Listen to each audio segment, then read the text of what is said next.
আসসালামু আলাইকুম, আমি হাবিবুর রহমান। নতুন ভিডিওতে আপনাদের সবাইকে স্বাগতম। আমাদের আজকের ভিডিও টপিক আমার স্লাইডে দেখতে পাচ্ছেন। 2022 এবং 23 সালের নিজ সাইটগুলোর জন্য, অ্যাডসেন্স বা অ্যাফিলিয়েট সাইটগুলোর জন্য আমরা ইমেজ ব্যবহার নিয়ে খুবই সন্দিহান, খুবই চিন্তিত। তো এই বিষয়টাকে আসলে কিভাবে আমরা প্রপারলি ওয়েতে করতে পারি বা আমরা করলে নেক্সট 2022-23 সমস্যা হবে না, এটা আমি আমার এক্সপিরিয়েন্স থেকে আপনাদের সাথে আজকে ভিডিওটি তৈরি করব। যে আমি আসলে কী ধরনের প্ল্যান চিন্তা করতেছি বা আমরা আমাদের এক্সিস্টিং সাইটগুলোতে যেভাবে স্টেপগুলো আগাচ্ছি, তো এই বিষয়গুলো নিয়ে আসলে আমরা কথা বলবো। এখানে সবগুলো জিনিসই হচ্ছে ফ্রি বা সবগুলো মেথডই হবে ফ্রি টাইপের, হয়তো লাস্ট মেথডটা আপনার পেড এরকম কিছু হবে। আমি সামারাইজ না করে আমরা সরাসরি ভিডিওতে আসি। হ্যাঁ,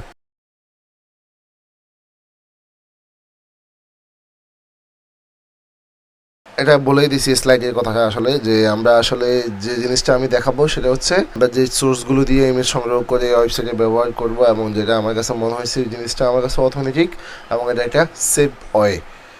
মানে নেক্সট 2022 এবং যে 2-1 মাস আছে এবং 2023 সালের জন্য এই প্ল্যানটা মোটামুটি সেফ। এর বাইরে আসলে আরও কিছু যদি আপনাদের থাকে তাহলে অবশ্যই আপনারা কমেন্ট করে জানাবেন আমাকে। প্রথমে যেটা সেটা হচ্ছে ফ্রি ইমেজ সাইট। হ্যাঁ, ফ্রি ইমেজ সাইটটা বলতে বোঝাচ্ছি যে ধরনের ফ্রি ইমেজ সাইটগুলো আছে যেটা ফ্রিতে লাইসেন্স দিয়ে থাকে, যে আপনি চাইলে আমার স্টোরের ইমেজগুলো ইউজ করতে পারেন। আমার স্ক্রিনে আপনারা দেখতে পাচ্ছেন 4টা সাইট আমি লিস্ট করে রাখছি, যে সাইটগুলো আমি কন্টিনিউয়াসলি ইউজ করি। আমার অটো সাইট বলেন বা আমার ম্যানুয়াল সাইট বলেন, সবগুলো সাইটের ক্ষেত্রে প্রথমে 1 নম্বরে যেটা আছে সেটা হচ্ছে ফিক্সেলস, 2 নম্বরে যেটা সেটা হচ্ছে আনপ্লাস, আর হচ্ছে ফিক্সেবাই, আর হচ্ছে stocksnap.io। হ্যাঁ, ফিক্সেলস থেকে আমি একটা সাইট দিয়ে দেখাই। সবগুলো দেখাতে গেলে আসলে আমার ভিডিওটা বড় হয়ে যাবে, সেই সুবাদে হয়তো দেখাতে পারবো না। ফিক্সেস থেকে আমরা যে কোনো একটা ইমেজ যদি আমরা সার্চ করি, হ্যাঁ, যদি সার্চ করি যে কিচেন, তাহলে কিচেন নিশে আমরা যে ইমেজগুলো পাবো সেই ইমেজগুলো আমরা কীভাবে ইউজ করব, এই প্রশ্নটা আপনাদের আসতে পারে। এখানে আমি একটা এক্সাম্পল দিয়ে দিচ্ছি যে আসলে কীভাবে আপনি আমার স্ক্রিনটা ভালোভাবে দেখতে পাচ্ছেন কিনা আমি শিওর না। আচ্ছা, এই ইমেজটা যদি বড় করে দেখানো যেত একটু বেটার হইতো। যে এখানে আপনি নিচে দেখুন, লক্ষ্য করুন, দেখতে পাচ্ছেন যে ফটো বাই hritseba অন আনপ্লাস, এটা হচ্ছে আনপ্লাস থেকে সে ইউজ করছে এইভাবে। তো আমরা এইভাবে ইউজ করবো যে প্রথমে আমরা অথরিকে বলবো যে ফটোটা তার থেকে নেওয়া হয়েছে এবং স্টোরটা হচ্ছে পিক্সেলস। প্লাস এখানে যে কমেন্টটা পাচ্ছেন, এই ফ্রি ইমেজের ক্ষেত্রে আমরা এই ধরনের একটা কমেন্ট নিচে ইমেজের নিচে আমরা সোর্স হিসেবে দিয়ে দিব, এবং এটাকে আবার প্রশ্ন করতে পারেন যে ভাই এটা নো ফ্লো দিব না ডু ফ্লো দেবো। অবশ্যই আপনি নো ফ্লো দিয়ে দিতে পারেন, ডু ফ্লো দেওয়ার কোনো প্রশ্ন আসে না। আমি আমার লিঙ্কের জুস আরেকজনকে কেন পাস করাবো। এটা ছিল ফ্রি ইমেজগুলো আসলে কীভাবে ব্যবহার করবেন তার একটা সলিউশন, বা আমি যেভাবে ব্যবহার করতেছি। আনপ্লাসের ক্ষেত্রেও সেম ফিক্সেবাই, মানে যতগুলো ফ্রি ইমেজ সাইট আছে সবগুলো যে আপনার দেখে নেবেন যে ওদের যে ফ্রি লাইসেন্স এটা থাকে, টার্মস অ্যান্ড কন্ডিশনে ফ্রি লাইসেন্সের একটা টার্মস কন্ডিশন থাকে, ওটা পড়ে নেবেন। যে ও যদি বলে থাকে যে আপনি এটা কমার্শিয়াল ছাড়া সব ক্ষেত্রে ইউজ করতে পারবেন, তাহলে আপনি যে কোনো ফ্রি ইমেজ সাইট থেকে ইমেজ নিয়ে এভাবে ইউজ করতে পারবেন। তো আমি এখানে 4টা লিস্ট দিয়ে দিছি, এটা আমি আমার ইউটিউবের ভিডিও ডিসক্রিপশনেও দিয়ে দিব। তো আপনারা এই 4টাতে এনাফ ডাটা পাই যাবেন, আমার মনে হয় না নতুন কোনো ইয়েতে যেতে হবে। তারপর আমি আমার ভিডিও শেষে একটা রিসোর্স দিয়ে দেবো যেখানে 20টারও বেশি ফ্রি সাইট আপনারা পেতে পারেন বা ইউজ করে দেখতে পারেন। হ্যাঁ, তো 2 নম্বরে যেটা আছে সেটা হচ্ছে ইউটিউব মেথডস, মানে অর্থাৎ ইউটিউবের মাধ্যমে চাইলে আপনি আপনার যে কোনো টপিকের উপরে আপনি পিকচার কালেক্ট করতে পারেন। কালেক্ট করে আপনি এখানে আপনি আপনার ওয়েবসাইট বলেন, অটো সাইট বলেন, বা অ্যাডসেন্স সাইট বলেন, বা অ্যামাজন সাইট বলেন, সবগুলো সাইটে আপনি ইউনিক ইমেজ ইউজ করতে পারেন। কারণ আমি আমার ইউটিউবে গেলাম, গিয়ে যদি আমি এখানে কিচেন ইস্যু লিখে সার্চ করি এক্সাম্পল হিসাবে, হ্যাঁ, তো এখানে আমার টপিক যদি হয় এরকম যে clever home gadget for home, তাহলে আমি এটাকে ধরে স্ক্রিনটাকে বড় করে, হ্যাঁ, তার আগে অবশ্যই আমি কী করবো, আমার ভিডিও কোয়ালিটিটাকে যতটুকু টপ আছে একবারে টপ করে দিব, স্ক্রিন ইমেজটাকে এইচডি কোয়ালিটিতে নেওয়ার জন্য করে আমি এটাকে আমার স্ক্রিনটাকে ফুল করে দিব। ফুল করে এটা যখন এদিকটা হাইড হয়ে যাবে, মাউসটা একটু রেখে দিলে দেখবেন যে এটা হাইড হয়ে যাবে। হ্যাঁ, আমি যদি একটু দেখি প্লে করার পরে সে একটু হাইড হয়ে যাবে, দেখবেন এই তো হাইড হয়ে গেছে। তখন আমি লাইট শট দিয়ে ইমেজটাকে এইভাবে এইচডি মোডে ধরে এই ইমেজটা এতটুকু ক্রপ করে যদি আমি ইমেজটা নিই এবং আমি এটাকে অ্যাঙ্কর দিয়ে যদি অপটিমাইজ করি, খুব সুন্দরভাবে আমি মনে করি আপনি এই ইমেজ ইউজ করতে পারবেন। আমার মনে হয় না এই ইমেজ ব্যবহারের ক্ষেত্রে, এই ধরনের ইমেজ ব্যবহারের ক্ষেত্রে গুগল কোনো ধরনের ইস্যু তৈরি করতে পারে।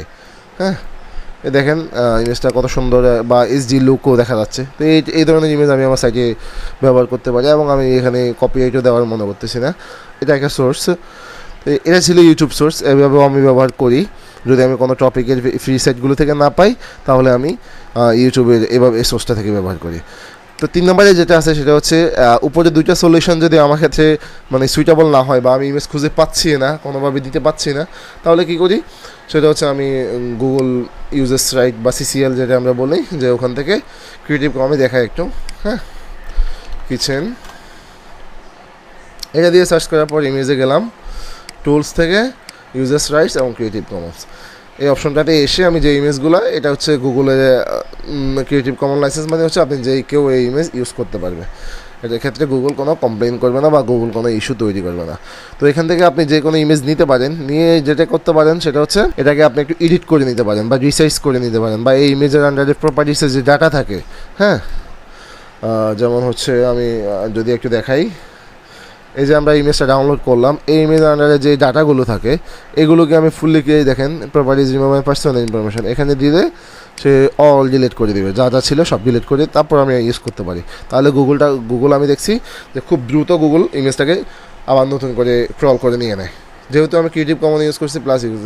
ইভেন আমি একটা কেস স্টাডি জানি আমাদের বাংলাদেশি একজনেরই, আমি তার নামটা বলছি না, যে সে এই মেথডটা পুরোপুরি ফলো করে একটা সাইট সে রিসেন্টলি সেলও করছে, হ্যাঁ। তো সে কিন্তু কোনো ফেড ইমেজ ইউজ করে নাই, কোনো ইউটিউবও ইউজ করে নাই বা কোনো ফ্রি সাইটও ইউজ করে না, জাস্ট সে ক্রিয়েটিভ কমন ইউজ করে এই প্রপার্টিজ সিস্টেমটা রিমুভ করে সে এখান থেকে ইমেজ নিয়ে একটু জাস্ট ক্রপ করে তার সাইটে ইউজ করছে, সে ফ্রিলি ইউজ করতে পারছে, তার কোনো ইস্যু হয় নাই, ইভেন সেই সাইটটা সেলও করে দিছে গুগলের আপডেটের সাইট পড়ার আগে বা পরে নাই। তো এগুলো আমাদের 3টা মেথড, আমি একটু সামারাইজ করি। আমাদের মেথডগুলো ছিল ফ্রি ইমেজ সাইট, যে রিসোর্সগুলো আমি দিয়ে দিছি, তারপর ছিল ইউটিউব, তারপর ছিল গুগল ইউজার্স রাইটস।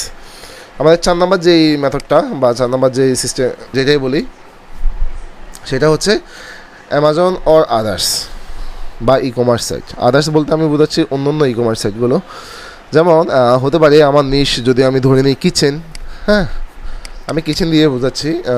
তো আমি এখানে অ্যামাজনে সার্চ করলাম, বা আমি আমার কোনো প্রোডাক্টের কোনো রিভিউ আর্টিকেলে আমি ইমেজ ইউজ করব, বা আমি আমার ওই রিভিউ আর্টিকেলের জন্য রিলেটেড যে আমি একটা ইমেজ খুঁজতেছি, কিন্তু সেটা প্রোডাক্ট না, প্রোডাক্টের বাইরে একটা ন্যাচারাল ইমেজ খুঁজতেছি, ন্যাচারাল লুকের, তখন আমি কি করব, সেগুলো আমি চাইলে অ্যামাজন থেকেও কালেক্ট করতে পারবো। যেমন আমি যদি অ্যামাজনে সার্চ করি কিচেন দিয়ে, ফর এক্সাম্পল আমি এই প্রোডাক্টটাকে চুজ করলাম, এটাকে চুজ করে আমি এগুলো থেকে তো ন্যাচারাল ইমেজ আসলে পাবো না অ্যাকচুয়ালি। দেখেন হয়তো আমি ভিডিও থেকে ক্রপ করতে পারি, এটা একটা ভালো সলিউশন হতে পারে। সরি, এখান থেকে আমি এটাকে পুশ করে এখান থেকে আমি হয়তো ভিডিও স্ক্রিনশট নিতে পারি, বা সেই রানিং অবস্থায় এখান থেকে এভাবে করে আমি স্ক্রিনশট নিতে পারি। এটা একটা ফর্মুলা আমি ইউজ করতে পারি অ্যামাজনের এখান থেকে চাইলে।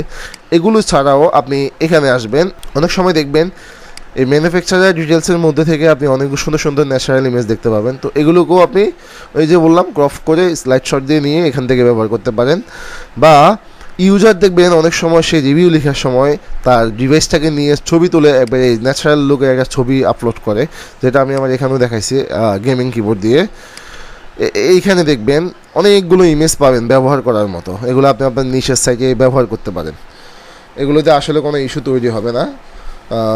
যদি আপনার একবারই সন্দেহ থাকে তাহলে আপনি এগুলোকে নিয়ে ক্যানভা দিয়ে এডিট করে একটু সাইজটাকে ক্রপ করে নিয়ে এরপরে আপনি সুন্দর মতো ইউজ করতে পারেন। এটা ছিল অ্যামাজনের মেথড। অ্যামাজন ছাড়া আরও সাইট আছে, যেটা আমরা জানি যে ওয়ালমার্ট আছে, ইবে আছে, ইস্টে আছে, আপনি চাইলে আলি এক্সপ্রেস আছে, আলিবাবা আছে, তারপর হচ্ছে 168 আছে, হিউজ অ্যামাজন সাইটের লিস্ট আপনি খুঁজলে পেয়ে যাবেন। তো ওগুলো থেকে ইউজার এক্সপিরিয়েন্সে যদি কোনো ইমেজ দেয় ওগুলো থেকে আপনি খুঁজে পেয়ে ওই সিস্টেমটাও আপনি ফলো করতে পারেন আপনার সাইটের জন্য। 5 নম্বরে যে বিষয়টা রয়েছে সেটা হচ্ছে এফবি, মানে ফেসবুক, রেডিট বা আদার্স ফোরাম কি পিন্টারেস্ট হতে পারে, কোয়ারা হতে পারে, বা যেসব ফোরামে আমার নিশ রিলেভেন্ট কথাবার্তা হয়, আমার নিশ রিলেভেন্ট লেখালেখি হয়, হ্যাঁ, ওগুলো হতে পারে। আমি এখানে একটা স্ক্রিনশট দিয়েছি, আপনি দেখতে পাবেন। তো স্ক্রিনশটটা হচ্ছে আমি আমার একটা টপিক নিয়ে সার্চ করছিলাম ইলেকট্রিক্যাল, হ্যাঁ। তো এটাকে সার্চ করার পরে আমি দেখছি যে রেডিটে একটা কোশ্চেন হয়েছে এবং এটাকে সে একটা ইউনিক সুন্দর দেখা, আপনি ইমেজটা আমার ভিডিওতে দেখলে বুঝতে পারবেন, ইউনিক সুন্দর ইমেজ ইউজ করছে। তো আমি চাইলে আমার সাইটে বা আমার কন্টেন্টের ক্ষেত্রে যদি এই ইমেজটা সুইটেবল হয়, আমি তাহলে এই ইমেজটা সুন্দর করে আমার সাইটে ক্রপ করে ইউজ করতে পারবো। এগুলো 5 নাম্বার মেথড। এভাবে আমি ফেসবুক থেকে কালেক্ট করতে পারবো বা আদার্স যে ফোরামগুলো বললাম ওগুলো থেকে আমি কালেক্ট করতে পারবো আমার নিশের জন্য ইমেজ। 6 নাম্বার যে মেথডটা, 6 নাম্বারের পরে যে মেথডটা 7 নাম্বার, সেটা হচ্ছে ফেড কমপ্লিটলি। 6 নাম্বার মেথডটা লাস্ট ফ্রি মেথডের মধ্যে, অর্থাৎ আমাদের 6টা মেথড আমি বললাম যে ফ্রিতে আপনি আপনার সাইটের জন্য ইমেজ দিতে পারবেন, যেখানে আপনার কোনো টাকা খরচ করতে হবে না, শুধুমাত্র আপনি একটু সময় হয়তো এখানে ব্যয় করতে হবে, কারণ ইমেজগুলো খুঁজে পেতে হবে আপনাকে, অথবা কিছু কিছু ইমেজ প্রয়োজন হতে পারে যে আপনাকে একটু এডিট করে নিতে হবে। হ্যাঁ, ক্যানভা যে মেথডটা এটা পুরোপুরি হচ্ছে এডিট মেথড। তো ক্যানভার মাধ্যমে আপনি ক্যানভারও মাসাই দিয়ে দেখবেন যে আমি ক্যানভাতে লগ ইন দিই, ক্যানভা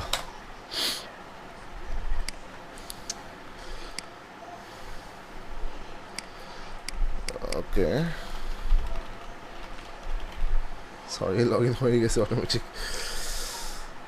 যাই হোক, আমি যদি একটা কোনো রিসেন্ট ইয়েতে ক্লিক করি, হোয়াইট বোর্ডে ক্লিক করি, তাহলে আমি আমার নিশ নিয়ে যদি দেখেন আমি এখানে কয়টা জায়গা থেকে নিতে পারবো। একটা হচ্ছে ফটোস, যেটা ক্যানভা নিজে প্রোভাইড করে, ওকে। তারপর হচ্ছে ক্যানভা ওদের সাথে ওদের এপিআই ইউজ করতেছে, পিক্সেলেস, তারপর পিক্সাবাই, হ্যাঁ ওদের ইউজ করতেছে। তারপর হচ্ছে আপনার ফিক্সটম, জিপিফাই, এদেরও ইউজ করতেছে এপিআই। আপনি এগুলো থেকে এখান থেকেও ইমেজ নিতে পারবেন, এখান থেকেও ইমেজ নিতে পারবেন, এবং এটা চাইলে শর্টকাটে ক্যানভা দিয়ে আপনি এডিট করে নিতে পারবেন। হ্যাঁ, তো এখন হচ্ছে বিষয় হচ্ছে আপনি চাইলে এখান থেকেও নিতে পারবেন, এখান থেকেও নিতে পারবেন, এখান থেকে নিতে পারবেন। এক্সাম্পল হিসাবে আমি দেখাই যে আমি পিক্সাবাই থেকে একটা ইমেজ নিই, কিচেন রিলেটেড কিচেন। আমি এখান থেকে একটা ইমেজ নিলাম, আমার এটা নিশ, এটা পছন্দ হয়েছে। আমি এখন এটাকে আচ্ছা আমার এখানে কি সাইজটা একটু হলে গেল, ও আচ্ছা আমি সাইজটা করে নিই। হ্যাঁ, দিয়ে আমি যদি এখানে এডিট এটাকে সেট ব্যাকগ্রাউন্ড হিসেবে ইউজ করি, দেখুন আমার ইমেজটা সুন্দর হয়ে গেছে। এখন চাইলে আমি এটার উপরে কিছু লেখা অ্যাড করে দিতেই পারি, যদি এটা কিওয়ার্ডটা দিয়ে আমি লিখতে চাই বা কিছু দিয়ে লিখতে চাই। আমি এখানে ধরেন এটাকে আমি কোনো একটা পাশে বসাই দিব। সিম্পলি ক্যানভা এডিট যারা জানেন, ক্যানভা এডিট যারা বুঝেন, সিম্পলি কাজটা করা যায়। এখানে দিয়ে হয়ে গেছে আমার একটা ইমেজ। আপনি চাইলে আরও সুন্দর সুন্দর ডিজাইন করতে পারবেন, সময় বড় হয়ে যাবে, আমি সেখানে এটাকে বড় করছি না। তো এই ক্যানভা দিয়ে আপনি ক্যানভার অফিসিয়াল ইমেজ ফটোস থেকে আপনি ফটোস নিতে পারবেন, এখানেও কিন্তু পাবেন আপনি সেম কিচেন। আর এই বিষয়গুলোর ক্ষেত্রে একটু মনে রাখবেন যে আপনাকে যদি এক্সাক্ট কিওয়ার্ড দিয়ে সার্চ করেন তাহলে হয়তো আপনি ইমেজ খুঁজে পাবেন না, কারণ আমরা বেশিরভাগই এখন পিপল অলসো আক্স টাইপের কিওয়ার্ড বেশি ইউজ করি, জিজ্ঞাসা টাইপের কিওয়ার্ড। তো এগুলোর ক্ষেত্রে আপনি ফুল কিওয়ার্ড দিয়ে সার্চ করলে ইমেজ পাবেন না, আপনাকে সার্চ করতে হবে ওই টপিকটা নিয়ে, তখন আপনি এটা রিলেভেন্স ইমেজ খুঁজে পাবেন। আমার সবগুলো 6টা মেথড, যে 6টা ফ্রি মেথড বললাম, 6টা মেথডের ক্ষেত্রে সেম জিনিস। আপনি ওই এক্সাক্ট টপিকটাকে ধরে, যে কিওয়ার্ডের আন্ডারে যে টপিক, ওই টপিকটাকে ধরে খুঁজলে আপনি সহজে ইমেজ খুঁজে পাবেন। এক্সাক্ট পিএ দিয়ে যদি সার্চ করেন তাহলে আপনি পাবেন না, বা আপনার পেতে কষ্ট হবে। একেবারে পাবেন না বলবো না, যে আপনি হয়তো কিছু কিওয়ার্ডের ক্ষেত্রে পাবেন, কিছু কিওয়ার্ডের ক্ষেত্রে আপনি পাবেন না। এই ছিল ক্যানভার 6 নম্বর পয়েন্ট। 7 নম্বর পয়েন্ট যেটা ছিল আমাদের পেড ইমেজ। হ্যাঁ, পেড ইমেজে আমি এই পর্যন্ত পেড ইমেজ ইউজ করছি 2টা, একটা হচ্ছে ডিপোস আইডি ফটোস, আর একটা হচ্ছে আপনার শাটার স্টক। এই দুটো হচ্ছে পেড, এই দুইটাই আমরা ইউজ করছি, আমরা বলতে আমাদের কোম্পানি ইউজ করছে, আমি নিজেও ইউজ করি। এখন করছি না, এখন আমি ফ্রি মেথডগুলোই ফলো করতেছি। তবে এগুলো থেকে মাঝে মাঝে অফার দেয় এটা অ্যাপসমোতে, বা এটা নিজেরাও মেল করে। এখান থেকে আপনি পেড ইমেজ দিয়ে ইউজ করতে পারেন, বা একটা যেটা আছে শাটার স্টক। এখানে আমি আরেকটা সাইটেও লিঙ্ক করছি, আপনারা দেখতে পাচ্ছেন যে গেট পেড স্টক। দুনিয়াতে মানে অর্থাৎ ওয়ার্ল্ডের যতগুলা পেড স্টক পেড ইমেজ আছে যারা সেল করে, হ্যাঁ, এই প্ল্যাটফর্মটা হচ্ছে কি করে, এটা একটা রাশিয়ান কোম্পানি বলবো না, রাশিয়ান ব্যক্তির সাইট। যে সে কি করে, আমার সাইটটা লোড নিচ্ছে না কেন, ওকে আমি এটাকে আমার অন্য একটা ব্রাউজারে দেখাই।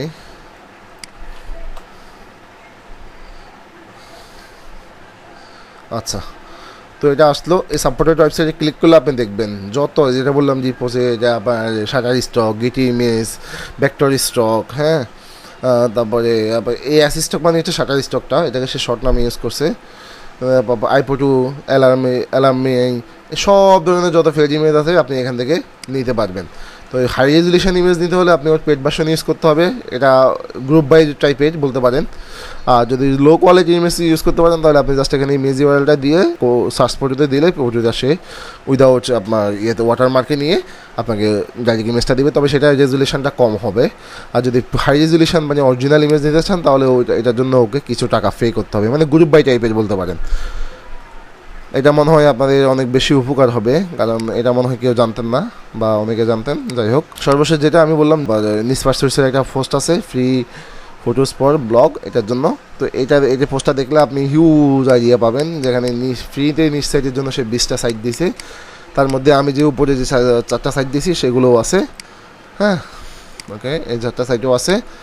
আরও সাইট আপনি এখান থেকে পাইবেন। এই রিসোর্সটা পড়লে হবে, রিসোর্স আপনি অনেক পাইবেন, কিন্তু সবগুলো রিসোর্স পড়ে নিজের সময় নষ্ট করার দরকার নাই। আমার মনে হয় যে এই ভিডিওটা আপনাকে অনেক বেশি হেল্প করবে, যে ইমেজের নিয়ে যত আপনার সিদ্ধান্ত নিতে যত ধরনের সমস্যা হইতেছিল, বা যত ধরনের সমস্যার জন্য জায়গায় জায়গায় গিয়ে আপনি পোস্ট করতেছেন, জানতে চাচ্ছেন, সলিউশন পাচ্ছেন না, আমার মনে হয় এই ভিডিওটা আপনার জন্য অল ইন ওয়ান সলিউশন হয়ে যাবে। ভিডিওটা কেমন হলো আপনারা জানাতে ভুল করবেন না আমার কমেন্ট সেকশানে। সবাই ভালো থাকবেন, ধন্যবাদ। আজকের মতো এখানে শেষ করছি। আল্লাহ হাফেজ, টাটা।